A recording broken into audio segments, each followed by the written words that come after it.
Bonjour à toutes et à tous, c'est parti pour un mois de football au Qatar avec cette Coupe du Monde un peu particulière. Et pour le match d'ouverture de la compétition, le Qatar, le pays hôte, a affronté l'Équateur. Et ce fut une première sortie catastrophique pour la sélection entraînée par Félix Sanchez. Dominé techniquement, incapable de rivaliser sur le plan technique et malmené collectivement, les Qatariens sont totalement passés au travers et ont été battus 2-0. Ce résultat fait le bonheur des Équatoriens. Quand on feuillette les journaux du pays, on comprend très vite que c'était la fête au pays de la tri. L'Équateur embrasse l'histoire, peut-on lire sur la première page de Diario Expresso. C'est la première fois qu'un pays hôte s'incline pour son premier match. Et le bourreau des Qatariens, c'était Ener Valencia, le meilleur buteur du championnat turc, a inscrit un doublé pour lancer le mondial. Et le quotidien Diario Extra en fait le nouvel émir du Qatar. Ce n'est qu'une victoire contre le Qatar, mais l'Équateur se voit bien être la surprise de cette 22e édition. Mais qu'en pensent les journaux qatariens de cette défaite? Eh bien, quand on lit le journal Qatar Tribune, on se rend compte que ce qui est le plus important pour le pays, ce n'est pas l'équipe nationale, mais l'organisation du mondial. Et du coup, pour le journal, la cérémonie d'ouverture fut extraordinaire. Comme on peut le lire dans cet édito, les médias du pays estiment que le spectacle proposé par le Qatar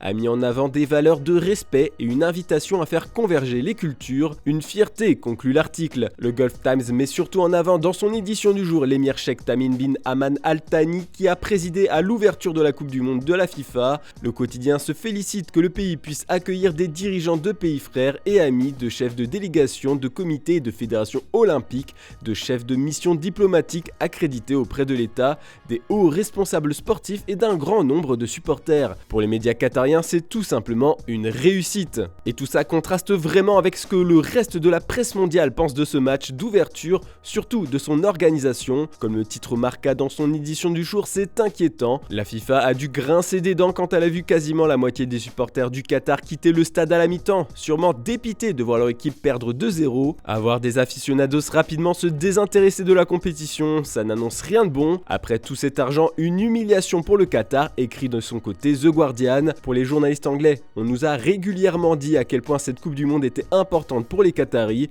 Pourtant, au moment de la rencontre, ils ont disparu assez vite. Mais il rapporte que même si dans le stade, l'ambiance était terne, à l'extérieur, des milliers de supporters sans billets s'étaient rassemblés pour faire le spectacle.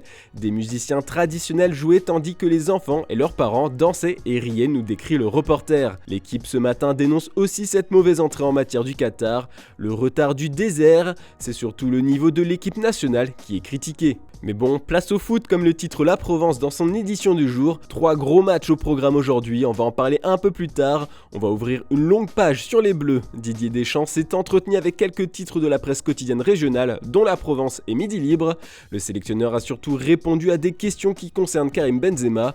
Dédé assure qu'il compte bien s'adapter aux situations face aux blessures et que les Bleus savent ce qu'il faut faire pour pallier à l'absence du Ballon d'Or et pour aller le plus loin possible dans la compétition. D'ailleurs, en parlant de KB9, on apprend ce matin que le Real Madrid prend 2 décisions fortes avec Karim Benzema. D'après Marca, la Casablanca veut prolonger le français et a décidé de ne pas recruter un nouveau numéro 9 pendant le mercato.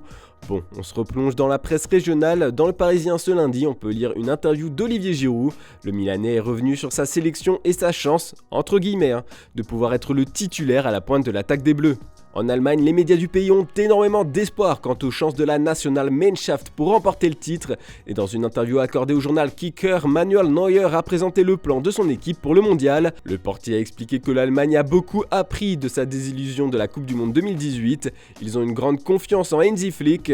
Enfin voilà le plan selon Neuer, la défense sera la clé. Donc attention attaquants du monde entier, l'Allemagne va bétonner. Puis samedi en conférence de presse, le gardien bavarois a assuré qu'il portera le brassard de capitaine One Love pour promouvoir la diversité et l'inclusion, une décision qui devrait faire scandale au Qatar comme le met en avant Bild sur sa première page. Les médias anglais aussi parlent de ce fameux brassard, cette fois pour Harry Kane. Il y a encore quelques doutes, mais l'attaquant et l'Angleterre ont prévu de manifester en faveur des droits LGBT avant sa rencontre face à l'Iran cet après-midi. Le buteur anglais risque notamment d'écoper d'un carton jaune dès le début du match comme l'indique The Guardian, voire pire.